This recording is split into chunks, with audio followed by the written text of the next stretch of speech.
निशांत ने जैसे ही राधिका को पानी में जाते हुए देखा तो वो अनुराग की तरफ जोर से बरसते हुए उसे बचाने के लिए फव्वारे के पास चला गया था।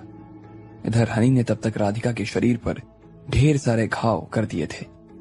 अनुराग ने अलीशा से कहकर हनी को वापस अपने पास बुलवा लिया था।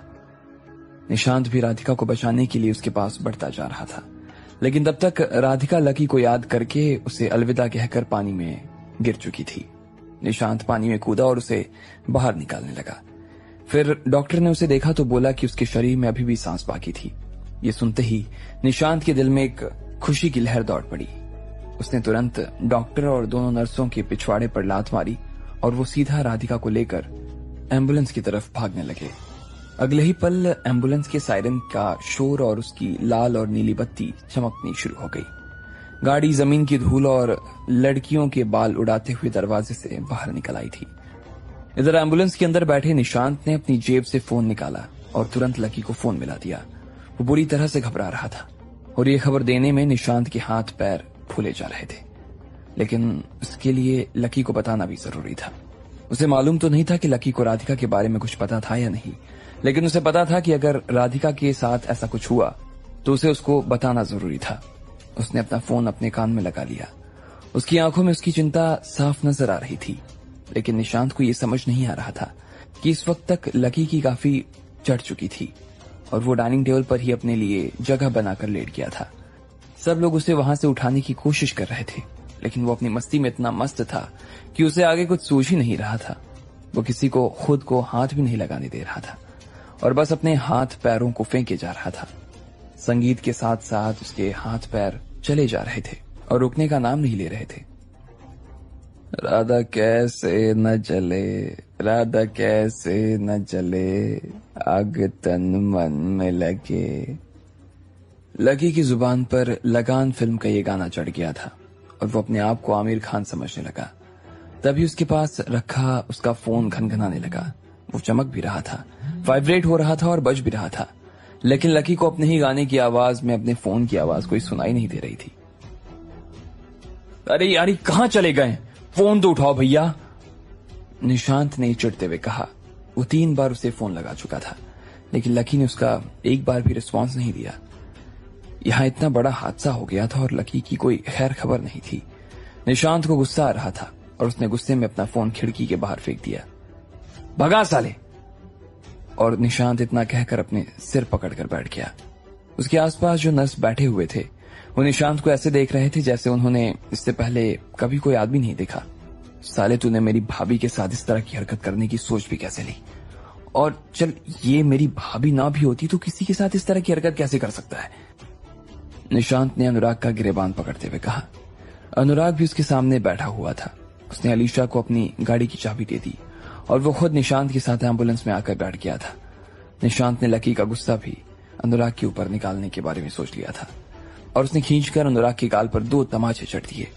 जो लोग एम्बुलेंस में बैठे थे उन लोगों ने जब देखा कि मुंबई के सबसे अमीर घर का बेटा इस तरह से गाल पर चांटे खा रहा है तो उनके तो होश उड़ गए। वो निशांत से जितनी दूर हो सकता था उतना दूर होकर बैठ गए। निशांत अभी भी रुकना नहीं था। उसने अनुराग की कॉलर पकड़ ली और उसे झकझोर दिया। अगर उन दोनों के बीच में राधिका लेटी हुई नहीं होती तो शायद निशांत को आज रोक पाना किसी के बस में नहीं होता। उन दोनों की हाथापाई की वजह से एम्बुलेंस भी चलती सड़क पर डोलने लगी थी। निशांत भाई प्लीज अपना गुस्सा थूक दीजिए ना। मैंने आपकी भाभी के साथ कुछ नहीं किया, बल्कि आपकी भाभी ने पहले मेरे कुत्ते को जहर देकर मारने की कोशिश की। मुझे तो बस उनकी इस हरकत पर गुस्सा आया, और हाँ, अगर मुझे मालूम होता कि आपकी भाभी है तो मैं कभी ये सोचता भी नहीं। आपको लगता है मैं ऐसा कुछ कर पाऊंगा? इतने में अनुराग के गाल पर निशांत ने एक और थप्पड़ बजा दिया था, लेकिन ना अनुराग को उसके तमाचे की वजह से कोई दर्द हो रहा था और ना ही उसे एम्बुलेंस में बैठे उन लोगों को देखकर कोई शर्म आ रही थी। उसे तो बस डर लग रहा था, निशांत के डर से, और इसलिए वो जितना जल्दी हो सकता था उतना जल्दी निशांत का गुस्सा शांत करवाने की कोशिश में लगा था। जब अनुराग ने फिर से कुछ बोलने की कोशिश की तो निशांत ने उसके चेहरे पर थूक दिया। वो राधिका के बारे में जो कुछ कह रहा था वो सब झूठ था। वो खुद राधिका के साथ इतने दिन आइलैंड पर रहा था। ऐसे में वो राधिका और उसके मिजाज को अच्छे से जानता था। वो सपने में भी नहीं सोच सकता था कि राधिका किसी के साथ ऐसा कुछ कर सकती थी, और एक बेजुबान के साथ ऐसा कुछ करने का तो सवाल ही नहीं था। तुझे शर्म नहीं आ रही मेरी भाभी के ऊपर ऐसे इल्जाम लगाने से पहले? बेशर्म आदमी, तुझे पता भी है कि वो ऐसी लड़की है कि गार्डन से भी फूलों को नहीं तोड़ती, और तुझे लगता है कि वो तेरे कुत्ते को जहर देने की कोशिश करेंगी? नहीं नहीं भाई, नहीं निशांत भाई, मैं तो वो। लेकिन अनुराग के पास अब कहने को कुछ नहीं था। हालांकि क्या क्या हुआ था वो सब कुछ निशांत को बताना चाह रहा था, लेकिन उसे मालूम था कि अभी वो कुछ अपने पक्ष में बोलता तो उल्टा ही पड़ने वाला था। निशांत उसकी एक बात सुनने के मूड में नहीं था और न ही उसकी तरफ देख भी रहा था। ऐसे में अनुराग सांस लेने की भी आवाज कर देता तो निशांत का गुस्सा और ज्यादा बढ़ जाता था। अनुराग ने अपनी नजरें नीचे की। हालांकि वो निशांत से डर तो रहा था, लेकिन उसे सच बताए बिना रह भी नहीं पा रहा था। वो नहीं चाह रहा था कि निशांत की नाराजगी वो जिंदगी भर के लिए झेले, इसलिए वो जल्द से जल्द इस मसले को हल करके निशांत की गुस्से को शांत करवा देना चाहता था। इधर एम्बुलेंस भी तब तक हॉस्पिटल पहुंच चुकी थी। अब अनुराग का फोन पाते ही पूरा हॉस्पिटल राधिका की ट्रीटमेंट के लिए एक पैर पर खड़ा हो गया और वो बस एम्बुलेंस के पहुंचने का ही इंतजार कर रहे थे। जैसे ही एम्बुलेंस वहां पहुंची, उसके 5 मिनट बाद ही राधिका को आईसीयू में एडमिट करवा दिया गया। अनुराग देख पा रहा था कि निशांत का गुस्सा पूरी तरह से नहीं उतरा था, लेकिन फिर भी उसके चेहरे पर अब थोड़ी सी शांति नजर आ रही थी। निशांत भाई, मैं आपसे कुछ बात कहना चाह रहा था, एक बार के लिए आप मेरी बात सुन तो लीजिए। अनुराग उसके सामने भीगी बिल्ली की तरह आकर खड़ा हो गया। निशांत उसकी तरफ देख तो नहीं रहा था, लेकिन उसने हाँ में अपनी गर्दन हिला दी। मैंने ऐसा कुछ नहीं कहा कि आपकी भाभी ने मेरे कुत्ते को मारने की कोशिश की। वो तो वहां पर एक लड़की खड़ी थी, उसने कहा कि आपकी भाभी ने मेरे कुत्ते को मारने की कोशिश की थी। अनुराग ने कहा। अच्छा, चल बता कौन है लड़की, बता, निशांत ने कहा। और अनुराग की कॉलर पकड़कर वो फिर से हॉस्पिटल के बाहर आ गया। उसने देखा तब तक अलीशा भी अपनी गाड़ी लेकर पहुंच गई थी। गाड़ी घुमा और तू सबको बोल कि वहीं पर मेरे को मिले, अभी क्या अभी, निशांत ने अनुराग से कहा। और इतनी में अलीशा ने गाड़ी घुमा दी। सब लोग गाड़ी में बैठे और 10 मिनट के अंदर वहां पहुंच गए जहां पर ये सब तमाशा हुआ था। इधर अनुराग का फोन पाते ही वहां के मैनेजर ने सब लोगों को फिर से उस जगह पर इकट्ठा कर दिया जहां पर वो लोग पहले से जमा थे। वैसे भी अनुराग का आदेश मिलने तक किसी को वहां से जाने नहीं देना था। हाँ तो बता, कौन कह रहा था कि मेरी भाभी ने तेरे कुत्ते को जहर देने की कोशिश की थी, बता। निशांत ने अनुराग की तरफ देखा और फिर वहां खड़ी सब लड़कियों की तरफ देखते हुए पूछा। अनुराग ने दिशा और हैप्पी की तरफ इशारा कर दिया। तुम दोनों बचने वाले नहीं हो मेरे हाथ से, समझे? निशांत ने निशा और हैप्पी को घूरते हुए देखा और फिर धीरे धीरे उनकी तरफ बढ़ने लगा। अरे नहीं सर, मैंने कुछ नहीं किया और मैंने तो ऐसा कुछ किया भी नहीं है, कुछ नहीं कहा सर मैंने। हैप्पी को इतना डर लग रहा था कि वो किसी बूढ़े आदमी की तरह हांफने लगा। उसके पैर किसी कमजोर पेड़ की तरह कांप रहे थे जो आते हुए तूफान में अपनी जड़ों को बचाने की पूरी कोशिश कर रहा था, लेकिन वो टिकने का नाम नहीं ले रहे थे। उसके चेहरे पर मारे डर की झुर्रियां आनी शुरू हो गई, उसके होंठ कांपने शुरू हो गए और उसके होठों से मारे घबराहट के ही लाल टपकने शुरू हो गए थे। वो बुरी तरह से हिले जा रहा था और जैसे ही उसने देखा कि निशांत उसके गाल पर तमाचा जमाने के लिए हाथ उठाने वाला था तो उससे पहले ही हैप्पी निशांत के पैरों में गिर गया। उसने निशांत के सामने उठक बैठक तक लगाना शुरू कर दिया और वो बस एक ही बात दोहराए जा रहा था। सर मैंने कुछ नहीं किया, इसने किया है। सर मैंने कुछ नहीं किया, इसने किया है। यही है वो लड़की जिसने आपकी भाभी के ऊपर झूठा ब्लेम डालकर उन्हें फंसाने की कोशिश की है। सर और आपकी भाभी को पानी की वो बोतल ने भी इसी ने लाकर दी थी, उसमें जहर भी इसी ने मिलाया था। ये सारा खेल इसी की प्लानिंग थी सर। पहले इसने आपकी भाभी को वो पानी पिलाया जिसकी वजह से उनका पेट दर्द हुआ और उनकी परफॉर्मेंस खराब हो गई, और उसके बाद इसी ने मेरे सामने अनुराग सर को, अपने कुत्ते को मतलब हनी को वो पानी पिलाया जिसकी वजह से उसकी भी हालत खराब हो गई सर। हैप्पी को 1 सेकंड की भी देर नहीं लगी और उसने निशांत के साथ अपना जो भी रिश्ता था उसे ताक पर रखकर सारा इल्जाम उसके सिर पर लगा दिया था।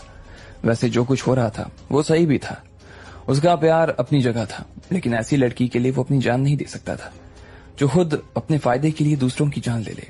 हैप्पी समझ चुका था कि जब निशांत के सामने अनुराग की कोई औकात नहीं थी तो फिर वो तो उसके सामने मच्छर था और निशांत उसे कभी भी मसल सकता था। चुप हो जा, अब एक शब्द भी बकने की जरूरत नहीं है। निशांत ने उसे उंगली दिखाते हुए चुप करवाया और फिर मुंह पर लात मार दी। ये तो अच्छा था कि हनी ने वक्त रहते अपना चेहरा ढक लिया था, वरना उसका सिर फटते देर नहीं लगती आज। और तू, बड़ा वैम्प बनने का शौक है ना तुझे? तेरी हिम्मत कैसे हो गई मेरी भाभी के साथ इस तरह की हरकत करने की? तूने शीशे में अपनी शक्ल देखी है? नहीं देखी होगी ना तो लास्ट बार देख लेना, क्योंकि इसके बाद मैं तेरी आंखें फोड़ देने वाला हूं। निशांत ने कहा और फिर उसके बाल पकड़ लिए। मोहिनी! निशांत ने मोहिनी को जोर से आवाज देकर बुलाया। यूं तो उसकी ढेर सारी प्रेमिकाएं थीं, लेकिन मोहिनी उसमें सबसे खास प्रेमिका थी उसकी। मोहिनी उसकी आवाज सुनकर ही उसका इशारा समझ गई और इसलिए उसने आते ही निशा के दोनों गालों को अपने तमाचों की छाप छोड़ दी। निशा के गाल पर इतनी उंगलियां छप गई थी कि उसे गिनना मुश्किल हो गया। बस गर्ल्स, कम है। निशांत ने इशारे से अपनी बाकी लड़कियों को बुला लिया। अभी तक तो निशा के सिर्फ गाल ही लाल हुए थे, लेकिन इससे निशांत का दिल हल्का नहीं हुआ। उसने सभी लड़कियों को अपने पास बुलाया और फिर निशा को घूर कर देखने लगा। मेरी भाभी के पेट में दर्द देकर तुझे बड़ा मजा आया होगा ना? अब मैं तुझे दर्द दूंगा और खूब मजा आएगा तुझे। और जिसको इसका दर्द देखने में नहीं मजा आया ना, मैं उसको फिर अलग से दर्द दूंगा। तुम दोनों भी इधर आओ, निशांत ने कहा और जसबीर और मुदिता को अपने पास बुला लिया। वो देख पा रहा था कि वो जब से वहां खड़ा था तब से जसबीर और मुदिता निशा के पास ही खड़ी थी। वो समझ गया था कि इसका और उन दोनों का अच्छा याराना था। इसका हाथ पकड़ो और अगर ये हिल भी गई ना तो इसकी जगह मैं तुम्हें खड़ा कर दूंगा। गर्ल्स, आपको इसकी बम पर 40 किक लगानी है। आप 4 हो इसलिए 10 किक पर गर्ल, और अगर किसी किक पर गिर गई तो फिर से 0 से शुरू करेंगे, और वो भी इन तीनों के साथ, निशांत ने कहा और फिर मोहिनी के गले में हाथ डालकर पीछे की तरफ आने लगा। उसने हप्पी को इशारा किया और वो निशांत और मोहिनी के बैठने के लिए 2 कुर्सियां लेकर आ गया। वो दोनों अपनी कुर्सियों पर बैठ गए और फिर खेल शुरू हो गया। आओ! ओए ओए, मर गई। निशा के पीछे जितनी लात पड़ती जा रही थी उतनी ही उसकी गले से आवाज निकली जा रही थी। उन दोनों लड़कियों ने निशा को ऐसे पकड़ रखा था जैसे किसी पतले आदमी ने अपनी पतलून पकड़ रखी हो। जब निशा के पीछे लातें पड़ रही थी तब इधर हनी ने फिर से निशांत को देखकर भौंकना शुरू कर दिया। ये सब बीच में पड़े अचानक खल की वजह से निशांत को काफी गुस्सा आ गया और उसने हनी को उन्हीं नजरों से देखा जिनसे वो अभी निशा को देख रहा था। अब आगे क्या होने वाला था? क्या वो हनी का भी वही हाल करता जो उसने निशा का किया? क्या सब करने से राधिका की जान बच पाएगी? क्या लकी को इस बात की खबर लग पाती कि राधिका आईसीयू में थी?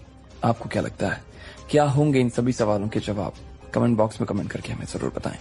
और सभी सवालों के जवाब को जानने के लिए सुनते रहिए इंस्टा में सिर्फ पॉकेट एफएम पर।